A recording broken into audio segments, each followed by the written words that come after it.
नमो नमः। वक्रतुंड महाकाय सूर्यकोटि समप्रभ निर्विघ्नं कुरु मे देव सर्वकार्येषु सर्वदा। गणपती बाप्पा मोरया। सगळ्यांच्या घरात गणपती बाप्पाचं शुभागमन झालंय, हो ना? सगळ्यांच्या घरात गणपती बाप्पा आलाय आणि गणपती बाप्पा सगळ्यांकडे कधी येतो बरं? भाद्रपद मासे शुक्ल पक्षे चतुर्थ दिनम गणेशोत्सवाः प्रारंभते। म्हणजे भाद्रपद महिन्यातील शुक्ल पक्षातील चतुर्थीला गणेशोत्सवाला प्रारंभ होतो आणि ह्या दिवशी सगळ्यांच्या घरामध्ये गणपती बाप्पाचं शुभागमन होतं। मागच्या आपण गणपतीच्या संस्कृतच्या व्हिडिओमध्ये गणपती बाप्पाची 12 नावं बघितली होती आणि त्याचे अर्थ पण मी तुम्हाला समजून सांगितले होते। आता मी तुम्हाला गणपती बाप्पाचं वर्णन सांगणार आहे आणि त्याच्या काही आवडत्या गोष्टी सांगणार आहेत, त्यांना संस्कृतमधून काय म्हणतात। चला तयार सगळे, बघूयात। गणपती बाप्पा, गणपती बाप्पाचं वर्णन म्हणजे त्याचा रंग जो सांगितला आहे त्याला धूम्रवर्ण हा असं म्हणतात। धूम्रवर्ण हा, धूम्र म्हणजे धूर, धुराच्या रंगासारखी अंगकांती असणारा धूम्रवर्ण हा। गणपती बाप्पाचं तुम्ही गणपती स्तोत्र म्हणतात त्यावेळेस आहे बघा, सप्तमं विघ्नराजेन्द्रं धूम्रवर्णं तथाष्टमं।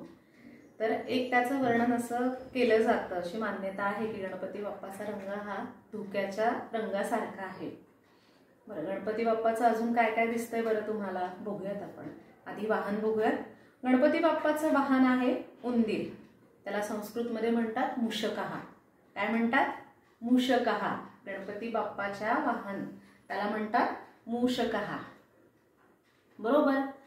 गणपती बाप्पाला अजून एक गोष्ट प्रिय आहे, आपण त्याची पूजा करताना ती वापरतो, ते म्हणजे दुर्वा।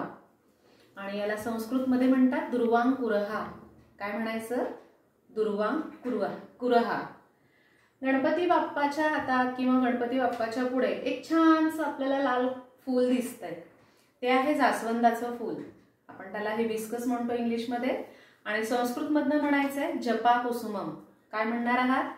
जपा कुसुमम। आणि रंग कुठला आहे त्याचा? रक्तवर्ण हा, म्हणजे लाल रंगाचं जास्वंदाचं फूल, त्याला म्हणणार आहोत जपा कुसुमम। गणपती बाप्पाने बरेचसे आयुध आपल्याला त्याच्या हातात दिसत आहेत, आपण बघूया। हा इकडे दिसतोय का तुम्हाला दोरीसारखं? त्याला म्हणतात पाशहा। काय म्हणायचं त्याला? पाशहा। आणि हा इकडे दिसतोय कुऱ्हाडीसारखं जे आयुध तुम्हाला दिसतंय त्याला म्हणायचं परशुहू। काय म्हणायचं? परशुहू, बरोबर। गणपती बाप्पाच्या या हातामध्ये एक दात दिसतोय, त्याचा दात त्याने हातात धरलाय, दंतहा। दंतहा, दाताला म्हणायचंय दंतहा। गणपती बाप्पाचं वाहन काय सांगितलं मी? मूषकः, दुर्वांकुरः, जपा कुसुमम, पाशः, परशुः, दंतः। गणपती बाप्पाला काय खायला आवडतं माहितीये का सगळ्यांना? इथे एवढं सगळं त्याचं दिसतंय इकडे बघा। तर त्याला मोदक खूप आवडतं आणि त्याला संस्कृतमधून म्हणायचं मोदकः। काय म्हणणार आहात? मोदकः, मोदक, मोदकः। तर गणपती बाप्पाचे आवडते सगळे जे काही गोष्टी आहेत त्या तुम्हाला मी संस्कृतमधून सांगितल्या। आता तुम्ही ते सगळ्या लक्षात ठेवायच्या आणि सगळ्यांना म्हणून पण दाखवायच्या। म्हणणार सगळे? धन्यवाद। पुनर्मिलामः। शुभम भवतु।